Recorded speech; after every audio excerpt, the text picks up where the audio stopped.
Welcome to the Wolverine TV. I'm Clayton Sayfie with EJ Holland here. We're from the Wolverine.com.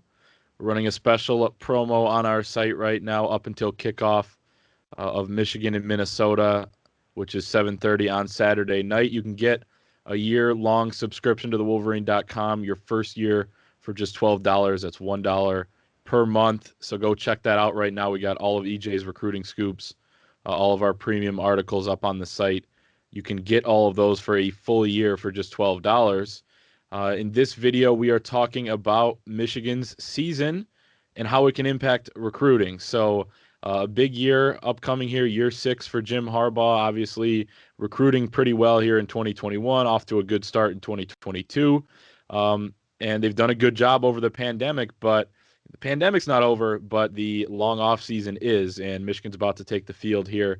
So we'll talk about how Michigan could maybe bolster its success on the recruiting trail with a successful season, maybe what a disappointing season would do. But let's start with the positives, EJ. I mean, what would a successful season do for Michigan recruiting in terms of, some of the final targets here in 2021? And then, we're early in that 2022 class, but let's say they string together a really good season here that could set them up nicely for 2022. Yeah, so with 2021, most of the class is already, pretty much intact. So I think it would help keep everybody pretty much locked in, especially those guys that haven't visited, like a Christian Dixon or a Xavier Worthy. Not that they're wavering, but just, I think it would be reassurance. I think it would help with a guy like Jaden Hood that's being courted by a local program in Miami, another prospect that hasn't visited. So I think it would just act as reassurance for the guys already on board. I don't think anyone's on the verge of decommitting or anything like that. But I think with such a weird off season, a lot of these guys haven't had a chance to visit, so they definitely want to be assured that the staff is secure, that the program is going on the right trajectory, things like that. So as far as targets go, I think a big season could definitely help with Donovan Edwards, who has to make a decision by December because he is an early enrollee, or at least early January. So I think it would help with him, though I feel like Michigan is continuing to build on its lead there. And more importantly, I think this season would have an effect on Rayshon Benny. If Michigan has a positive season, I think that the Wolverines will close with him. And that's the thing, we talked about it on the last show, but just Rayshon Benny pushing back his commitment. If Rayshon would have committed this week, I feel like it would have been Michigan. If he would have committed last month, I definitely feel like it would have been Michigan. But there's still just a sense of pause. There's, the little bit of negative buzz as far as in-state recruiting. Michigan State has come on him hard and said, "Hey, give us a chance to show you what we can do on the field." Kentucky had just came off a nice little win the other day, so they're trying to sell their program still.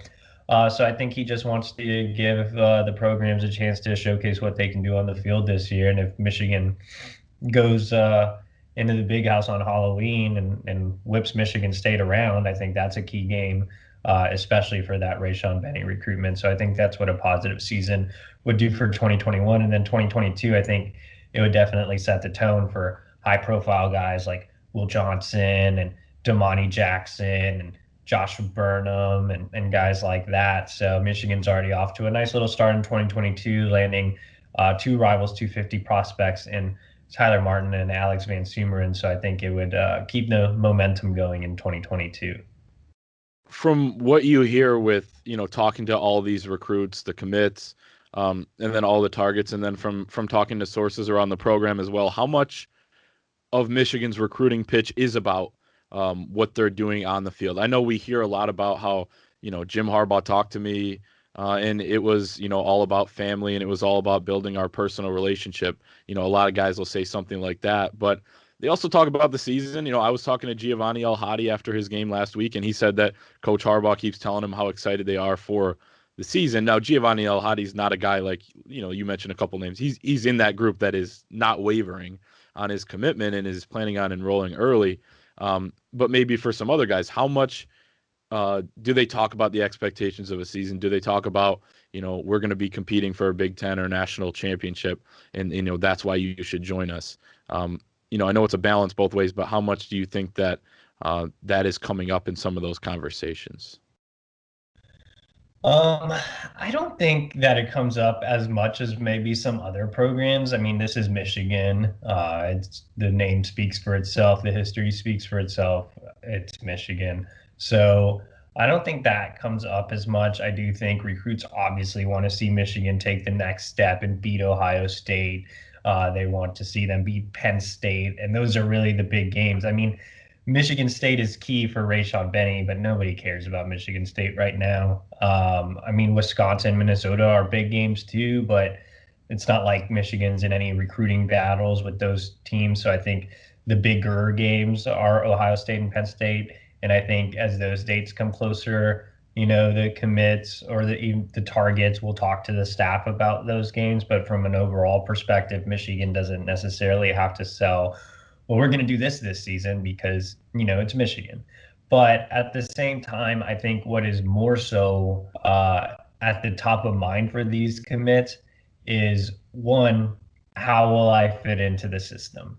So, like, I talked to Junior Colson last night, and he told me I'm going to really be watching the linebackers when they play against Minnesota, what they do, how they use all the linebacker spots.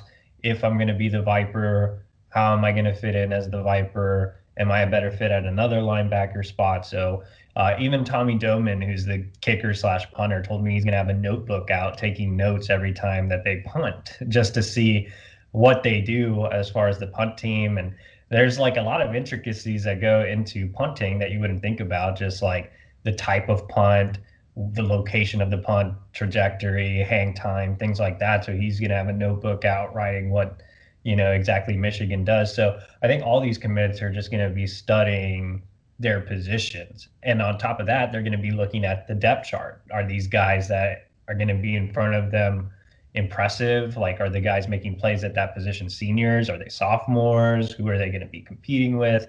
So I think it's more so that than it is, we're going to win 9, 10 games this year. It's more, here's how you're going to fit in. Here's, here are the games you guys are going to watch, and you can see your positions and how exactly you fit in. And if you have any questions, we can talk about it during the week. I think the conversations are more geared towards that angle.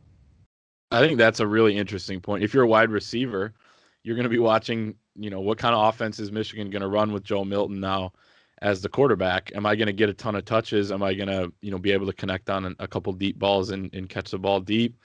You mentioned Tommy Doman. I mean, I think he might be my favorite commit in the class. He's going to take notes during the game. I mean, a lot of people will be having fun watching the game, relaxing, but he's going to be taking notes. So that's awesome. Yeah, and I think that's a great point and a good balance. Like, they have to balance how much they talk about expectations, because if you don't meet them, then that might be what, the commits are thinking about. So I think that's interesting. And, this next topic kind of ties into something we've talked about with Florida State over the last couple of weeks, because Michigan just was able to get a former Florida State commit in Rivals 100 linebacker Brandon Jennings. They've been a dumpster fire on the field. I know they got the huge win over North Carolina last week, and that was massive for the Florida State Seminoles. But let's say things go awry this season. Michigan has a tough schedule. They play Minnesota, Penn State, Wisconsin, Ohio State. There's going to be, a bowl game will probably be a tough battle as well. Let's say things kind of go off the rails a little bit in this tough season, tough schedule, and then I guess what would the message be from the Michigan staff, and how do you think these kids would receive it? And then how do you see that playing out with who commits and who looks elsewhere? Yeah, anytime you have a negative season, it's kind of tough to project what will happen. Luckily, I covered a program with high expectations in various negative seasons, and a very similar profile to Michigan in Texas, who never seems to meet expectations, other than their one Sugar Bowl when they've been kind of mediocre or subpar in a sense as far as expectations go. And honestly, it hasn't affected them a whole lot on the recruiting trail, just because it's still Texas. They're still selling, the belief that Texas is going to finally be back, even though they never really are. I think that Michigan has a bit of more of an advantage because I feel like Michigan always seems to be on the cusp of getting there. And it's not like they're just losing 5, 6 games every year, and being super, super mediocre. I think that the biggest thing with Michigan is just, will you beat Ohio State? Will you get over the hump? And that's going to be the thing that's talked about more and more and more, if they lose to Ohio State again this year.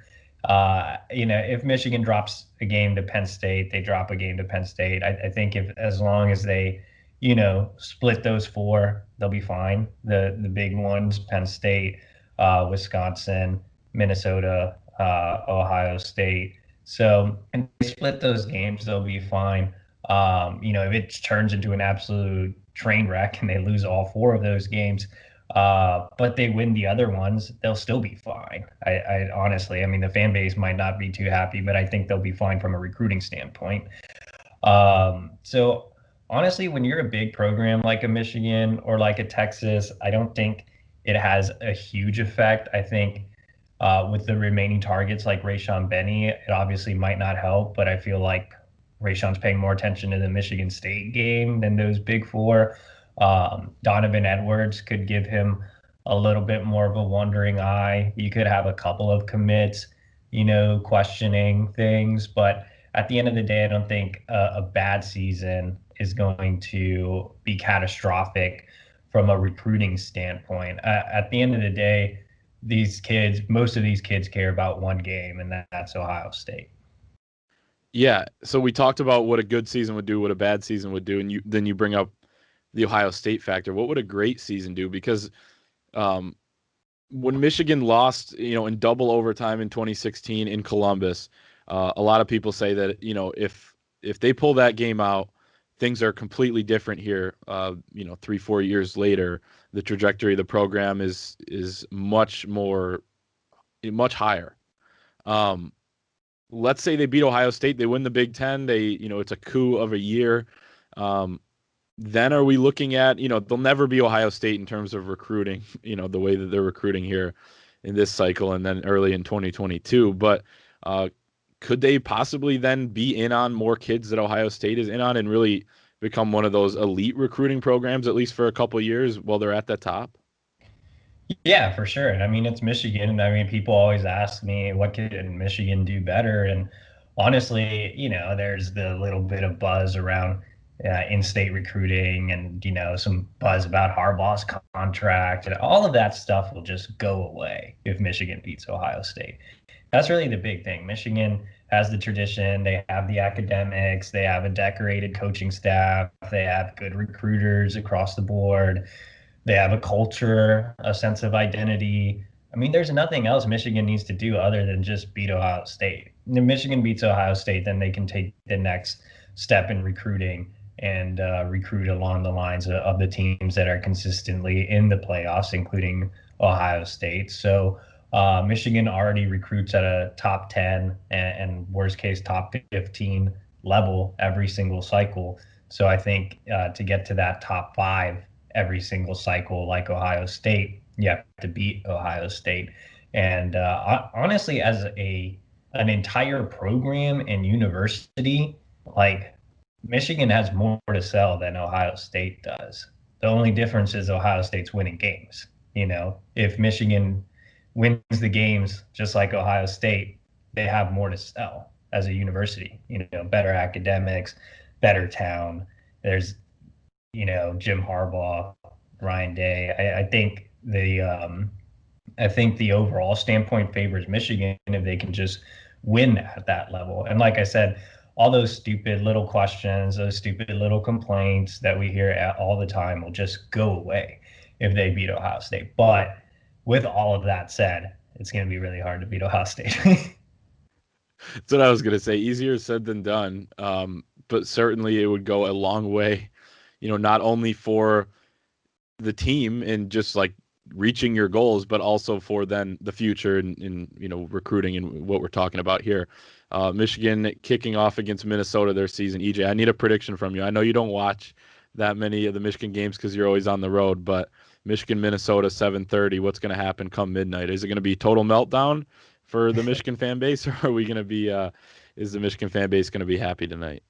I'm actually going to make it a point to watch that game. My flight from Phoenix, like 6 or something, Central Time. I'm on Central Time in Chicago, 6 or 6:30. So right on kickoff. So I'm going to be watching on my phone as soon as I get home. I'm going to put it on the TV just because I'm so curious. Like normally I'd be like, I'm tired. I'll just see what the result is. But I'm really curious to see how Michigan is. I'm going to check in with the commits after the game, get their reaction and all of that stuff. So normally, yeah, you're right. I'm always on the road. I'm traveling, like more than likely next Saturday during, next Saturday is Michigan State, isn't it? Halloween. So more than likely next Saturday I'll be at a playoff game. So that's the reason I don't watch a ton of games, is because I'm always at games or coming back from games. But I do really, really want to watch this one against Minnesota and just kind of see how they operate and see what the commits and targets and everybody has to say